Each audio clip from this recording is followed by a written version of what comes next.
Welcome everyone to another chess video. Today we have a very tricky endgame on our hand, but before we dive into it, I do ask that you guys subscribe if you haven't already. More than 85% of the people that watch my videos are not subscribed, so for more of these awesome chess videos, make sure you guys go ahead and subscribe. Now let's go ahead and dive into the position. So you're playing as white, and you have this extra knight here. But the problem is that this king on e5 is much more active and can very easily take this pawn here on a2, and it doesn't seem like there's much you can do. There's a lot of ways you can go for a draw here. You can just try to go ahead and maneuver your knight maybe over here and just, go ahead and try a draw. You can also just try to trade the knight for the pawn, and that way you can go ahead and get a draw. But is there any way that you can take this extra minor piece and transform it into a win?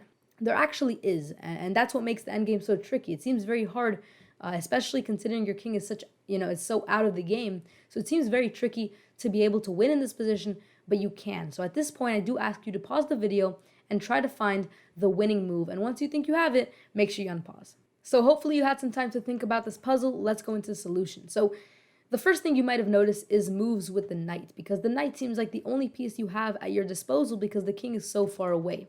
And so you might have looked at moving the knight over here to b3, but you'll notice that doesn't seem to work because the problem is the king ends up just going over here to b2, hitting both pieces. You're going to lose the pawn and lose the game, or draw the game rather. And so what if instead we have knight to d8? This seems very awesome, right? You get your knight over here to b4. It seems like you're going to defend the pawn. You can get your king in. It seems nice. But the problem is this king is so active that it's actually too fast.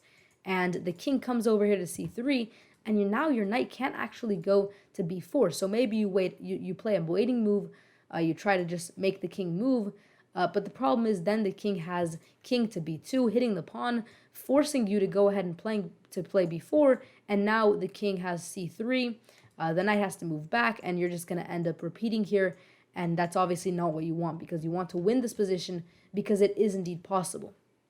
And so I'll go ahead and tell you the winning move in this position. It's actually king to g6. So if you found it, congratulations. It's a very hard move to find because it seems so unintuitive, right? Your king is, it's so unactive that it seems impossible to get it active fast enough. And it seems like it's almost like this race that you're behind, and you're just never going to be able to catch up, right? The kings just kind of race over here. But the point is you actually want this to happen because you want the king to take the pawn, because now there's a very beautiful mate that you can do involving king to c2.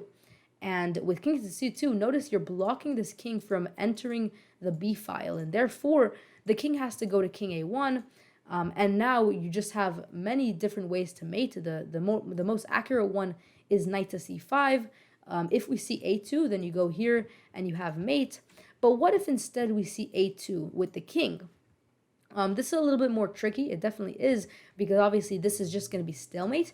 And this is why in this position, rather than going here, although this still works for this pawn to a2 mate, it doesn't seem to work as well for this king to a2 mate, because now you still have a mate, but it's a mate in 5. Instead, if we look at the alternative, which is king to c5, then now after king to a2, you actually have a mate in 3, and it begins with a knight to d3. The point is you're forcing the king to a1, in which case you can play knight to c1, and now you're actually guarding over this square, and obviously you want to reach this square. So you find the knight a very nice position where it watches over two very important squares here, that the king can no longer go to a2, so you have to play pawn to a2, and because it also watches over b3, you have mate on b3. So it's a very nice puzzle, endgame as well. In fact, if we back up already, a couple of moves ago, already here, the engine says, actually let me go ahead and check what the engine says, because this is actually already a forced mate line. Okay, so currently the engine says it is a mate in 48. I think it is flickering a little bit. There we go. Now it says 49. So it isn't too sure, but the point is there is a mate here already, and it starts all with king to g6. So I just found this a very tricky endgame, and I really want to show you. So hopefully you guys did enjoy this video. Make sure you guys do subscribe if you want more of these videos, and I'll see you guys next time. Peace out.